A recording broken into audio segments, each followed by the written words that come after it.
კარგი, მოდით დავიწყოთ ჩარლი კირკის მკვლელობით. ჯერ ავხსნათ, ვინ არის ჩარლი კირკი და რატომ არის მისი სიკვდილი ესეთი მნიშვნელოვანი. ჩარლი იყო პოლიტიკური აქტივისტი, მას ხშირად ჰქონდა დებატები სტუდენტებთან და ის ცდილობდა თავისი კონსერვატიული აზრების გავრცელებას. კირკი მხარს უჭერდა ტრამპს და დაეხმარა კიდევაც ტრამპს არჩევნების მოგებაში.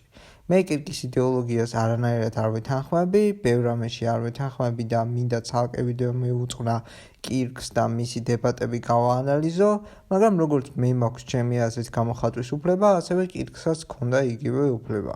თან იმას თუ გავითვალისწინებთ, რომ კირკი არ აყენებდა თავის ოპონენტებს შეურაცხყოფას და სულ ცდილობდა მისი აზრის გაგებასაც და თავისი არგუმენტის დამყარებას, მე კირკს პატივს ვცემ. იშვიათად თუ ვინმე საერთოდ შეეცდება არგუმენტირებულად და რადიკალიზმის გარეშე თავისი აზრის დაცვას და კირკი ოპონენტის აზრსაც ითვალისწინებდა.